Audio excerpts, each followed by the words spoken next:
تاخیر نہیں۔ Medical college کے پروفیسر زبانی امتحان لے رہے تھے۔ انہوں نے طالب علم سے پوچھا، تم ان میں سے کتنی گولیاں اس شخص کو دو گے جس کو دل کا دورہ پڑا ہو؟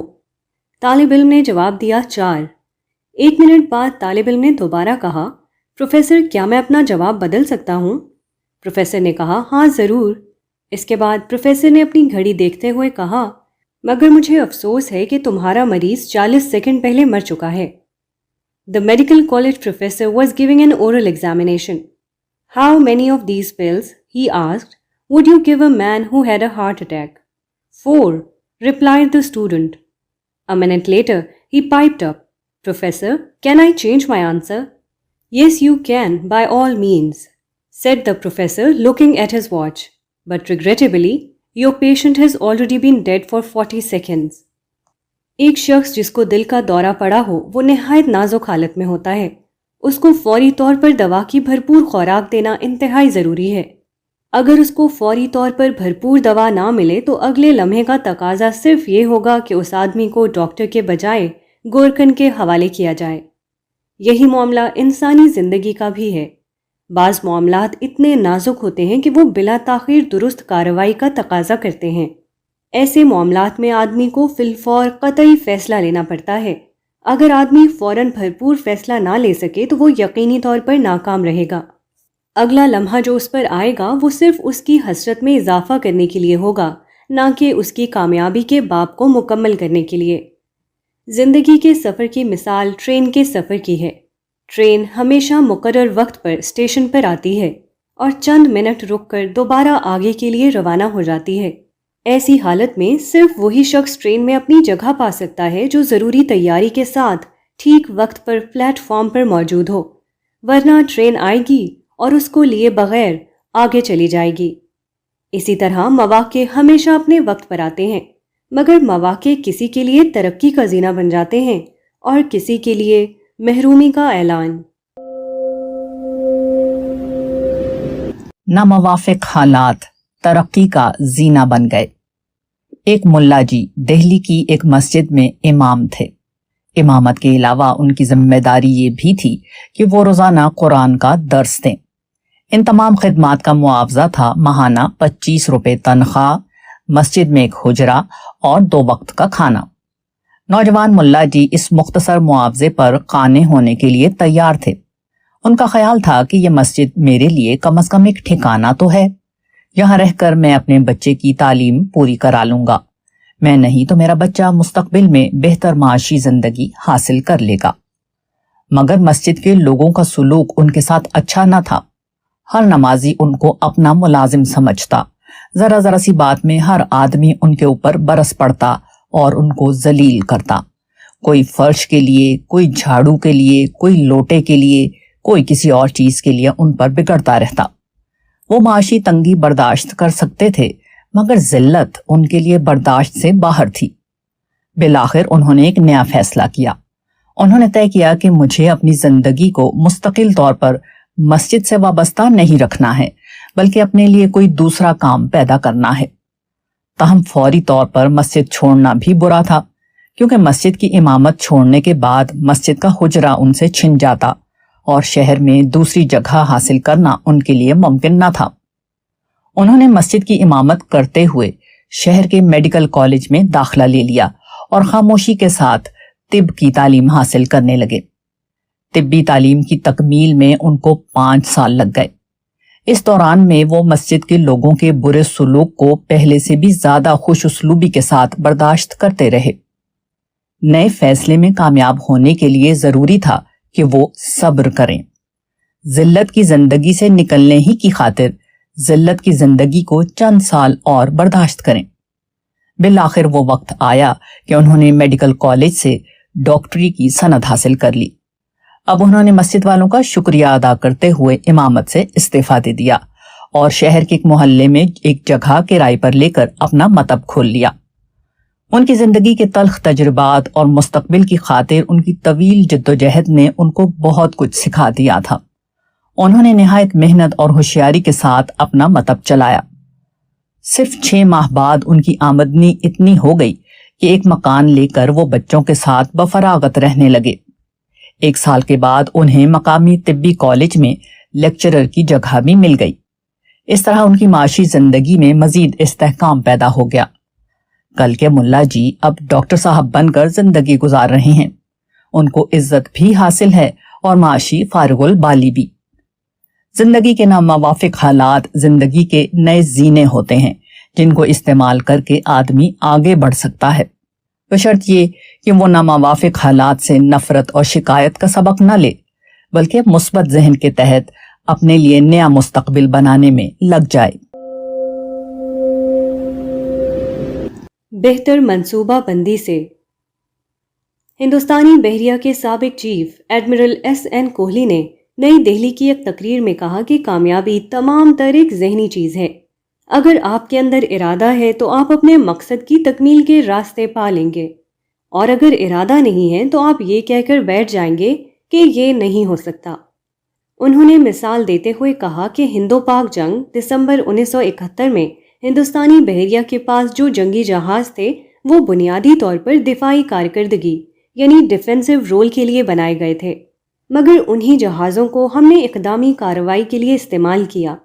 ہم نے کراچی بندرگاہ پر حملہ کیا اور اس میں اتنی شاندار کامیابی حاصل کی کہ فریق ثانی حیران رہ گیا۔ اس کامیابی کی وجہ یہ نہ تھی کہ ہم بہتر ساز و سامان سے آراستہ تھے، اس کی وجہ صرف یہ تھی کہ دستیاب ساز و سامان کو ہوشیاری کے ساتھ استعمال کیا گیا۔ Only that the available equipment was intelligently used۔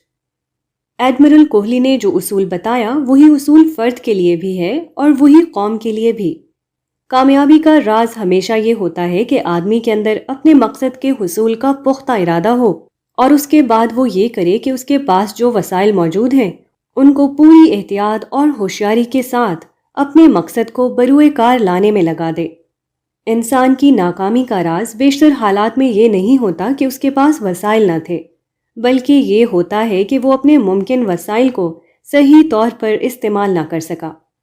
دیہات میں ایک صاحب نے پختہ گھر بنانے کا ارادہ کیا، ان کے وسائل محدود تھے، مگر انہوں نے اپنے تعمیری منصوبے میں اس کا لحاظ نہیں کیا۔ انہوں نے پورے مکان کی نہایت گہری بنیاد کھدوائی، اتنی گہری جیسے کہ وہ قلعہ تیار کرنے جا رہے ہوں۔ ایک شخص نے دیکھ کر کہا، مجھے امید نہیں کہ ان کا گھر مکمل ہو سکے۔ چنانچہ ایسا ہی ہوا، ان کی بیشتر اینٹ اور مسالہ بنیاد میں کھپ گیا اور اوپر کی تعمیر کے لیے ان کے پاس بہت کم سامان رہ گیا۔ بمشکل دیواریں کھڑی ہو سکیں اور ان پر چھت نہ ڈالی جا سکی۔ صرف ایک کمرے پر کسی طرح چھت ڈال کر انہوں نے اپنے رہنے کا انتظام کیا۔ غیر ضروری طور پر گہری بنیادوں میں اگر وہ اینٹ اور مسالہ ضائع نہ کرتے تو ان کے پاس اتنا سامان تھا کہ مکان پوری طرح مکمل ہو جاتا، مگر غلط منصوبہ بندی کی وجہ سے ان کا مکان زمین کے اندر تو پورا بن گیا، مگر زمین کے اوپر صرف ادھورا ڈھانچہ کھڑا ہو کر رہ گیا۔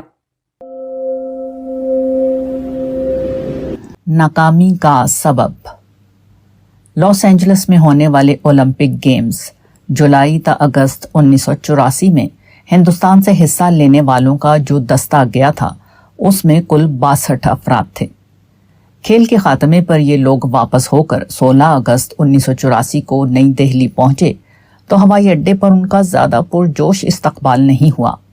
اس کی وجہ یہ تھی کہ وہ اولمپک میں کوئی میڈل نہ جیت سکے، نہ سونے کا، نہ چاندی کا اور نہ کانسی کا۔ اس ناکامی کا سبب کیا تھا؟ ٹائمز آف انڈیا کی رپورٹ 17 اگست 1984 کے مطابق لوٹنے والے کھلاڑیوں میں سے ایک نے کہا کہ سائنسی اور منظم تربیت کا نہ ہونا ہندوستان کے ناقص کھیل کی بنیادی وجہ تھی۔ ہم نے اپنی بہترین کوشش کی مگر بدقسمتی سے وہ کافی نہ تھی۔ ہندوستانی ٹیم کی تربیت کافی پہلے سے شروع ہونی چاہیے، نہ کہ صرف 3 ماہ پہلے سے۔ اس سلسلے میں اخبار میں جو باتیں شائع ہوئی ہیں ان میں سے ایک بات یہ ہے: Lack of scientific and systematic training was the main reason for India's poor showing. We did our best, but that unfortunately was not good enough. The training of Indian teams should start well before an event and not just 3 months. مذکورہ شخص نے جو بات Olympic کے کھیل کے بارے میں کہی وہی زندگی کے ہر کھیل کے لیے درست ہے۔ مقابلے کی اس دنیا میں کامیابی کے لیے لازمی طور پر ضروری ہے کہ آپ میدان میں اتریں تو پوری تیاری کر کے اتریں۔ اگر آپ کمتر تیاری کے ساتھ زندگی کے میدان میں داخل ہو گئے تو آپ کے لیے ناکامی کے سوا کوئی اور چیز مقدر نہیں۔ آپ کی تیاری دو پہلوؤں کے اعتبار سے ہونی چاہیے، ایک یہ کہ وہ باقاعدہ ہو اور دوسرے یہ کہ وہ زمانے کے تقاضوں کے مطابق ہو۔ اگر آپ کی طبیعت باقاعدہ اور منظم نہیں تو آپ زندگی کے سٹیج پر شاعر اور خطیب بن کر رہ جائیں گے، اور اگر آپ کی تربیت وقت کے تقاضوں کے مطابق نہیں تو آپ کو صرف تاریخ کے عجائب خانے میں جگہ ملے گی۔ آپ خواہ اور جو کچھ ہو جائیں مگر آپ وقت کے زندہ نقشوں میں اپنے لیے جگہ نہیں بنا سکتے۔ جڑ کا کام۔ جارج برنارڈ شاء انگریزی زبان کا مشہور ادیب اور مفکر ہے۔ اس نے شیکسپیئر سے اپنا مقابلہ کرتے ہوئے کہا ہے، "He was a much taller man than me, but I stand on his shoulders." وہ مجھ سے بہت زیادہ لمبا انسان تھا مگر میں اس کے کندھوں پر کھڑا ہوا ہوں۔ برنارڈ شاء شیکسپیئر کے مرنے کے تقریباً 250 سال بعد 1865 میں پیدا ہوا۔ شیکسپیئر نے اپنے زمانے میں انگریزی زبان کو جہاں پایا تھا اس پر اس نے اپنی کوششوں سے مزید اضافہ کیا، حتیٰ کہ اس کو ترقی کے ایک نئے مرحلے میں پہنچا دیا۔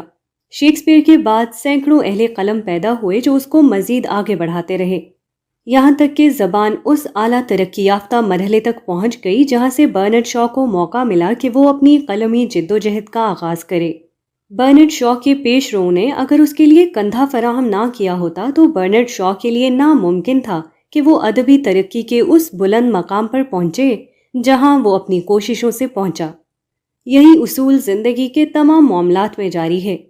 پچھلے لوگ جب ابتدائی منزلیں طے کر چکے ہوں اسی وقت یہ ممکن ہے کہ بعد کے لوگ آگے کی منزلوں پر اپنا سفر جاری کریں۔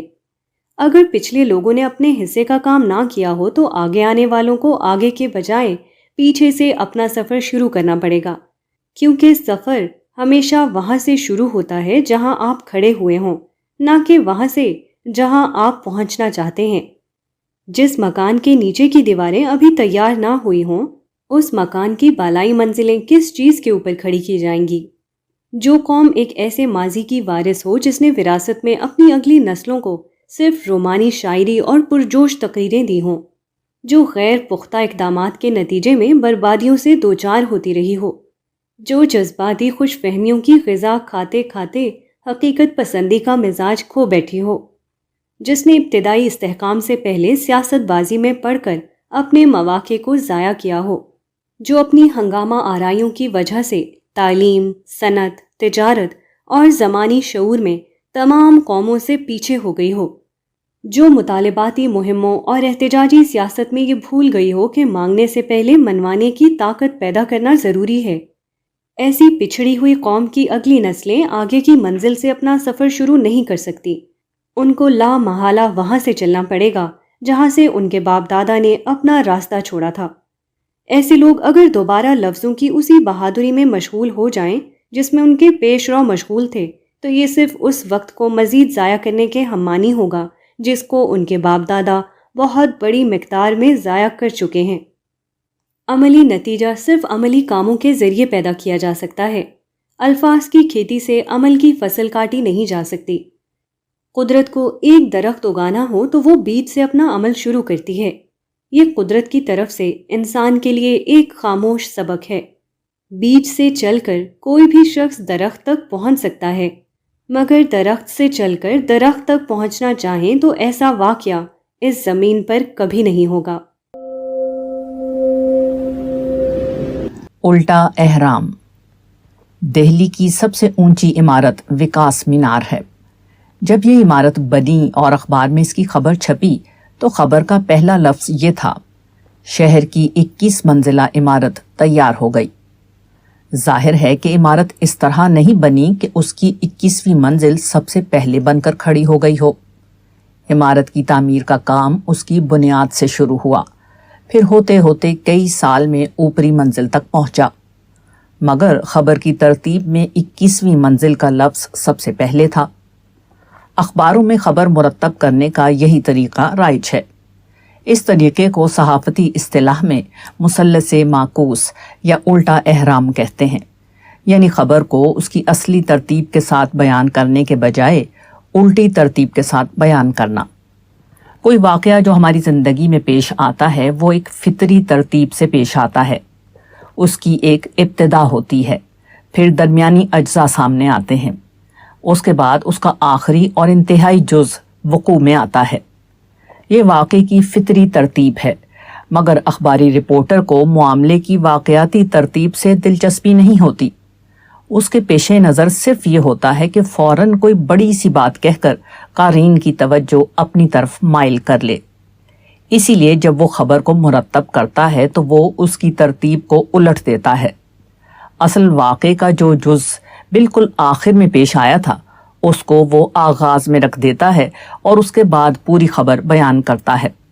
گویا کہ احرام کے بننے کی ترتیب خبر کی صورت اختیار کرتے وقت الٹ جاتی ہے۔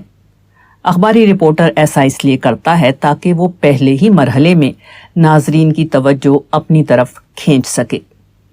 الٹا احرام اخبار کے صفحات میں بن سکتا ہے، مگر وہ زمین پر نہیں بن سکتا۔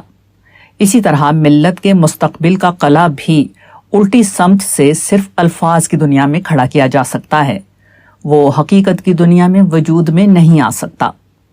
اگر آپ کو تعمیر ملت کی لفظی مہم چلانا ہے تو وہ ایک عہد آفرین اعلان یا ایک تاریخ ساز اجلاس کے ذریعے آخری منزل سے بھی شروع ہو سکتی ہے، مگر کوئی واقعی تعمیر اس کے بغیر ممکن نہیں کہ ابتدائی مقام سے اپنے کام کا آغاز کیا جائے۔ الفاظ بولنے والا اپنے پہلے ہی جملے میں آخری منزل پر چھلانگ لگا کر یہ کہہ سکتا ہے، شہر کی 20 منزلہ عمارت تیار ہو گئی۔ لفظ بولنے والے کے لیے موقع ہے کہ وہ اپنے عمل کو آخری مرحلے سے شروع کرے، مگر جو شخص ایک حقیقی واقعے کو ظہور میں لانا چاہتا ہو اس کے لیے ضروری ہے کہ اپنے عمل کو ابتدا سے شروع کرے، وہ آخری منزل سے اپنے سفر کا آغاز نہیں کر سکتا۔ آغاز نیچے سے۔ ایک شخص جس کی داڑھی میں سفیدی آ چکی تھی ریکروٹنگ آفس میں داخل ہوا۔ مجھے سپاہی کی حیثیت سے بھرتی کر لیں، اس نے کہا۔ مگر تمہاری عمر کیا ہے؟ سارجنٹ نے پوچھا۔ 62 سال۔ تم اچھی طرح جانتے ہو کہ 62 سال کی عمر سپاہی بننے کے لیے بہت زیادہ ہے۔ سپاہی کے لیے یہ عمر زیادہ ہو سکتی ہے، آدمی نے کہا، مگر کیا آپ کو کسی جنرل کی ضرورت نہیں؟ ایک انگریزی رسالے میں مذکورہ واقعہ چھپا ہے اور اس کا عنوان طنزیہ طور پر ان لفظوں میں قائم کیا گیا ہے: اوپر سے آغاز، سٹارٹنگ ایٹ دا ٹاپ۔ ایک شخص جنرل کے عہدے سے اپنی فوجی زندگی شروع کرنا چاہے تو وہ کبھی ایسا نہیں کر سکتا۔ یہی معاملہ عام زندگی کا ہے، یہاں کسی کے لیے چھلانگ ممکن نہیں۔ جس طرح درخت کا آغاز بیج سے ہوتا ہے، اسی طرح زندگی کی تعمیر کا آغاز بھی ابتدائی نقطے سے ہوتا ہے۔ آخری نقطے سے آپ اپنی زندگی کا آغاز نہیں کر سکتے۔ تجارت روپیہ لگانے سے شروع ہوتی ہے، نہ کہ نفع کمانے سے۔ ڈاکٹری تعلیم محنت سے شروع ہوتی ہے، نہ کہ بازار میں شاندار بورڈ لگانے سے۔ مکان کی تعمیر بنیاد سے شروع ہوتی ہے، نہ کہ چھت ڈالنے سے۔ کھانے کا آغاز فصل بونے سے ہوتا ہے، نہ کہ دسترخوان لگانے سے۔ کارخانے کا آغاز مشین کی فراہمی سے ہوتا ہے، نہ کہ تیار مال بیچنے سے، وغیرہ۔ اسی طرح اجتماعی معاملات میں آغاز یہاں سے ہوتا ہے کہ افراد کے اندر مقصد کا شعور ابھارا جائے، ان کو محنتی اور دیانتدار بنایا جائے، ان کے اندر برداشت اور اتحاد کی صلاحیت پیدا کی جائے۔ قوم کے افراد میں قابل لحاظ حد تک ان صلاحیتوں کو پیدا کرنے سے پہلے اگر عملی اقدام شروع کر دیا جائے تو وہ صرف ناکامی پر ختم ہوگا۔ اس قسم کی قومی تعمیر کی مثال بالکل ایسی ہوگی جیسے دیوار بنانے سے پہلے چھت کھڑی کرنے کی کوشش۔ ایسی چھت ہمیشہ اٹھانے والے کے سر پر گرتی ہے۔ اسی طرح افراد کی تعمیر سے پہلے قومی اقدام صرف ناکامی اور بربادی پر ختم ہوتا ہے۔ بڑی چھلانگ کب؟ امریکی خلاباز نیل آرمسٹرانگ نے جولائی 1969 میں پہلی بار چاند پر قدم رکھا تھا۔ جب وہ اپنی خلائی مشین کے ساتھ چاند پر اترا تو امریکہ کے مشن کنٹرول کو اس کے یہ الفاظ موصول ہوئے: یہ ایک آدمی کے لیے ایک چھوٹا قدم ہے، مگر انسانیت کے لیے وہ ایک عظیم چھلانگ ہے۔ آرمسٹرانگ اور اس کے دو ساتھی امریکہ کے 30 بہترین خلا بازوں میں سے چنے گئے تھے۔ ان کے اندر وہ خصوصیات امتیازی درجے میں موجود تھیں جو اس مشکل تاریخی مہم کے لیے درکار تھیں: پرواز میں غیر معمولی مہارت، ذہانت اور قوت، معلومات کو اخذ کرنے کی صلاحیت، برف کی طرح ٹھنڈا ہونے کے باوجود چیلنج کو بے خطر قبول کرنا۔ پھر ان کو شدید قسم کے تربیتی کورس سے گزرنا پڑا، مثلاً وہ دیر دیر تک گہرے پانی میں رہے تاکہ بے وزنی کی حالت کے عادی بن سکیں۔ انہوں نے بے شمار قسم کے ممکن ہنگامی حالات کا تجربہ کیا۔ انہوں نے فلکیات، خلابازی، راکٹ کی پرواز کے کورس پڑھے۔ انہوں نے خلائی کمپیوٹر اور چاند کی طبیعیات کا مطالعہ کیا۔ ان کا 3100 ٹن کا اپولو ایک عظیم دیو معلوم ہوتا تھا۔ وہ 36 منزلہ عمارت کے برابر اونچا تھا۔ اس کے اندر 8 ملین پرزے تھے اور 91 انجنز نصب تھے۔ سب سے اوپر وہ چھوٹی سی مشین کولمبیا تھی جس کے اندر خلا بازوں کو بیٹھ کر اپنا سفر طے کرنا تھا۔ خلائی مشین نے اوپر بلند ہو کر 2.5 گھنٹہ زمین کا چکر لگایا۔ اس کے بعد اس کی رفتار 403 میل فی منٹ ہو گئی۔ 3000 میل کی بلندی پر پہنچ کر کولمبیا الگ ہو گئی۔ اس مشین کا نیچے اوپر تک تمام حصہ پرزوں سے بھرا ہوا تھا۔ خلا بازوں کے بیٹھنے کے لیے مشکل سے اتنی جگہ تھی جتنی ایک ٹیکسی میں ہوتی ہے۔ بالآخر خلا باز چاند پر اترے۔ وہاں سے 46 پاؤنڈ مٹی لی۔ انہوں نے چاند کی سطح پر 5 لاکھ پاؤنڈ کے آلات چھوڑے۔ چاند کی سطح پر انہوں نے دوسری چیزوں کے ساتھ اپنے قدموں کا نشان بھی چھوڑا جو وہاں تقریباً نصف ملین سال تک باقی رہے گا۔ اتنی زیادہ تیاریوں کے بعد وہ چھوٹا قدم اٹھایا جا سکا جس کا نتیجہ ایک بڑی چھلانگ ہو۔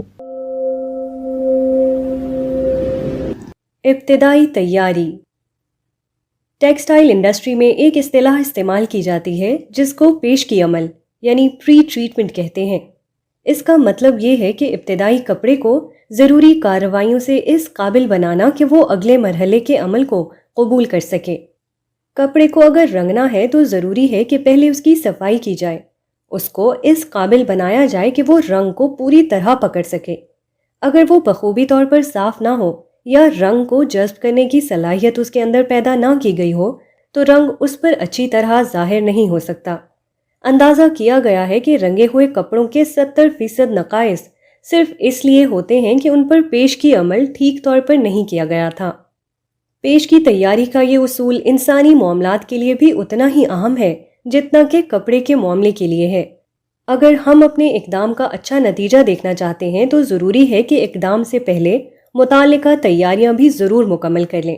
ابتدائی ضروری تیاریوں کے بغیر جو قدم اٹھایا جائے گا اس کا انجام اس کپڑے کا سا ہوگا جو پری ٹریٹمنٹ کے بغیر رنگائی کے مرحلے میں داخل کر دیا جائے، بلکہ شاید اس سے بھی زیادہ برا۔ اگر آپ اعلیٰ صحافت وجود میں لانا چاہتے ہیں تو ضروری ہے کہ آپ کے پاس انڈسٹری ہو، کیونکہ انڈسٹری ہی اخبارات کو خوراک فراہم کرتی ہے۔ جس قوم کے پاس انڈسٹری نہیں اس کے پاس صحافت بھی نہیں۔ اگر آپ الیکشن کے موقع پر اپنے ووٹوں کی طاقت استعمال کرنا چاہتے ہیں تو ضروری ہے کہ اس سے پہلے آپ کے اندر اتحاد پیدا ہو چکا ہو۔ اگر آپ کی صفوں میں اتحاد نہیں ہے تو آپ کے ووٹ منتشر ہو جائیں گے، وہ کوئی سیاسی طاقت نہیں بن سکیں گے۔ اگر آپ کوئی اجتماعی اقدام کرنا چاہتے ہیں تو ضروری ہے کہ آپ کے اندر اجتماعی قیادت ہو، یعنی ایک ایسا سردار جس کی بات سب لوگ مانتے ہوں۔ اجتماعی قیادت پیدا کیے بغیر اجتماعی اقدام کرنا صرف ناکامی کے گڑھے میں چھلانگ لگانا ہے۔ ملت کا درخت اگانے کے لیے۔ امریکہ کے سابق صدر جان ایف کینیڈی نے ایک بار لیوٹے کا حوالہ دیتے ہوئے اس کا اپنا ایک قصہ نقل کیا تھا۔ اس کے الفاظ یہ تھے: I once asked my gardener to plant a tree. The gardener objected that the tree was slow growing and would not reach the maturity for 100 years. I replied, in case there is no time to lose, plant in the afternoon. میں نے ایک بار اپنے باغبان سے ایک درخت کا پودا لگانے کے لیے کہا۔ باغبان نے اختلاف کرتے ہوئے کہا کہ یہ درخت بہت دھیرے دھیرے بڑھتا ہے اور اس کو پورا درخت بننے میں 100 سال لگ جائیں گے۔ میں نے جواب دیا، ایسی حالت میں تو ہم کو بالکل وقت ضائع نہیں کرنا چاہیے، تم آج ہی دوپہر بعد اس کا پودا لگا دو۔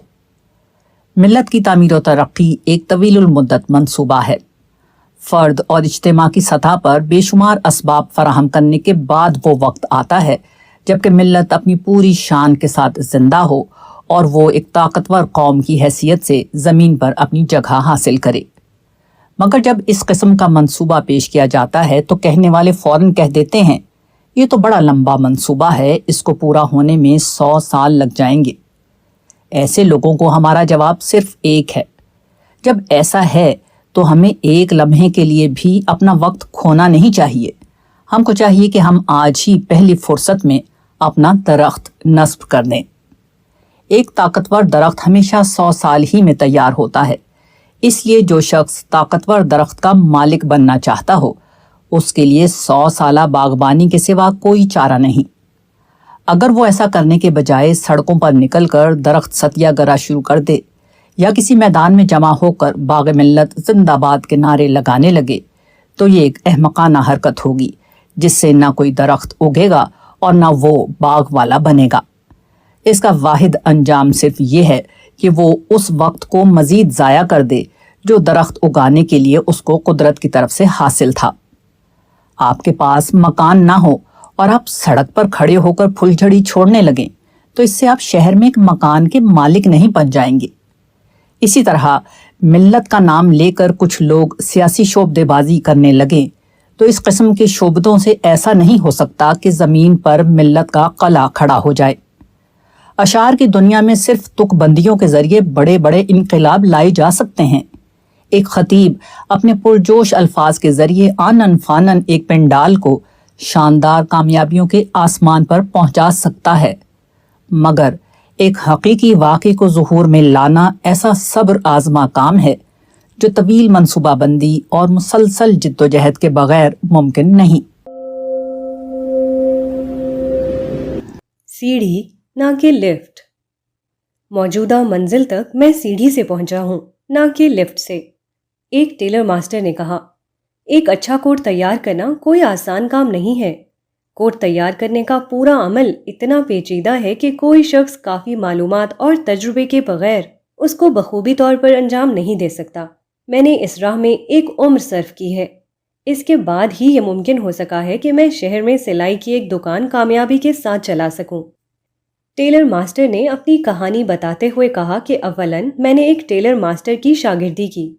اس کے یہاں 5 سال تک کوٹ کی سلائی اور کٹائی کا کام سیکھتا رہا۔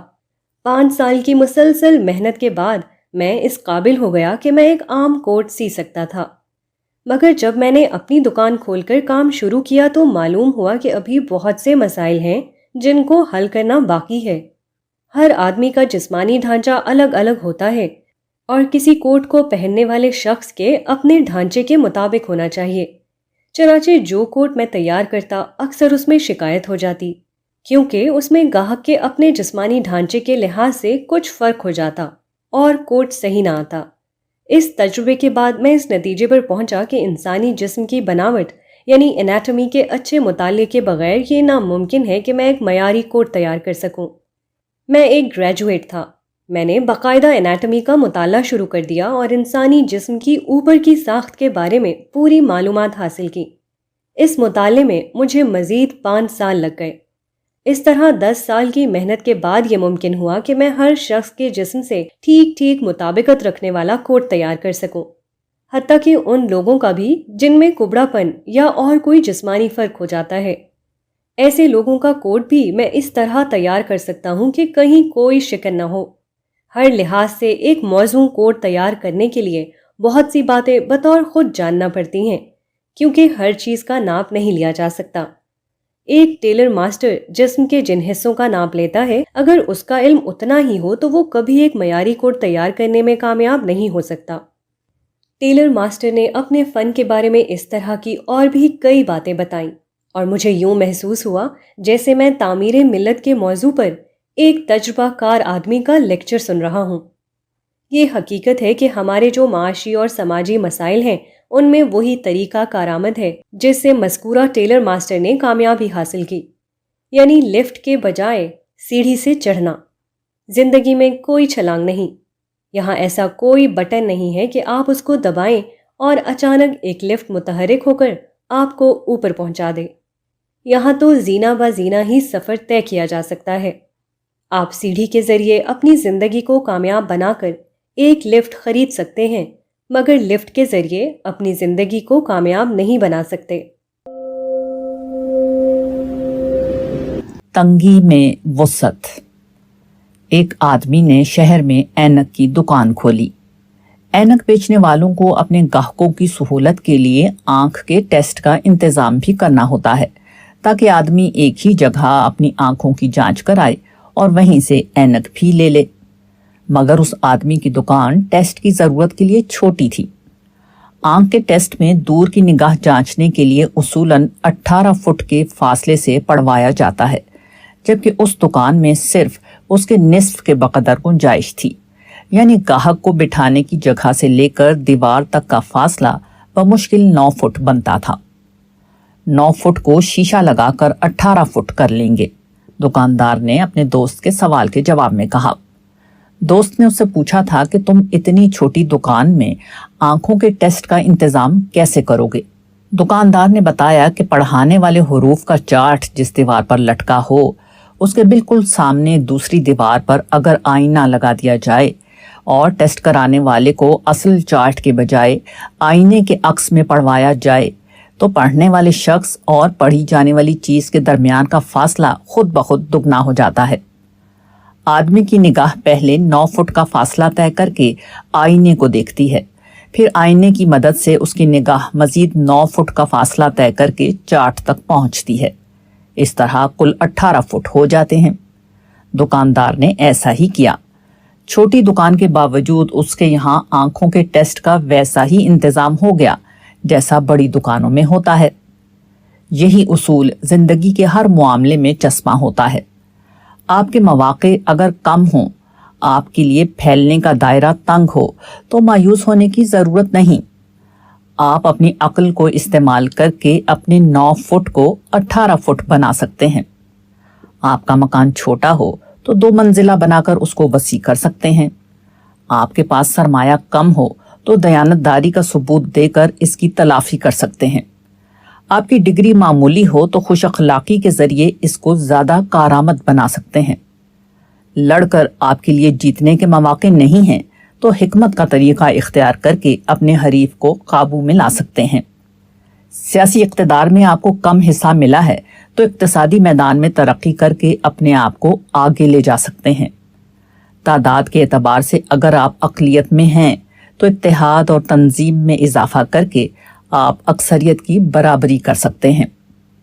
ہر چھوٹی دکان بڑی دکان بن سکتی ہے۔ کوئی دکان اسی وقت تک چھوٹی ہے جب تک دکاندار نے اس کو بڑھانے والی حکمت کو استعمال نہ کیا ہو۔ بڑھانے والی حکمت کو استعمال کرنے کے بعد اس دنیا میں کوئی دکان چھوٹی دکان نہیں۔ اتنی عقل جانور کو بھی ہوتی ہے۔ قرآن میں آدم کے 2 بیٹوں کا ایک واقعہ بیان ہوا ہے۔ ایک بھائی نے غصے میں آ کر دوسرے بھائی کو قتل کر دیا۔ یہ کسی انسان کے قتل کا پہلا واقعہ تھا۔ قاتل کی سمجھ میں نہ آیا کہ اپنے بھائی کی لاش کو کیا کرے۔ اس وقت اللہ نے ایک کوا بھیجا۔ اس نے مرے ہوئے کوے کو اس کے سامنے دفن کیا۔ اس نے اپنی چونچ اور پنجے سے زمین کھودی اور مردہ کوے کو اس کے اندر رکھ کر اوپر سے مٹی ڈال دی۔ یہ دیکھ کر قاتل بولا، افسوس ہے مجھ پر، میں اس کوے جیسا بھی نہ ہو سکا کہ اپنے بھائی کی لاش کو زمین میں چھپانے کی تدبیر کرتا۔ سورہ مائدہ۔ یہ نسل انسانی کے ابتدائی زمانے کا واقعہ ہے۔ اس وقت سے اب تک برابر خدا یہ کر رہا ہے کہ وہ حیوانات میں سے کسی حیوان کو بھیج کر ہم کو ہماری زندگی کے بارے میں سبق دیتا ہے، مگر انسان مشکل ہی سے ایسا کرتا ہے کہ وہ اس قسم کے واقعات سے اپنے لیے سبق لے۔ یہاں ایک پرندے کا واقعہ نقل کیا جاتا ہے جس میں ہمارے آج کے لیے بہت بڑا سبق ہے۔ ابابیل نے چھت کی لکڑی میں گھونسلہ بنایا۔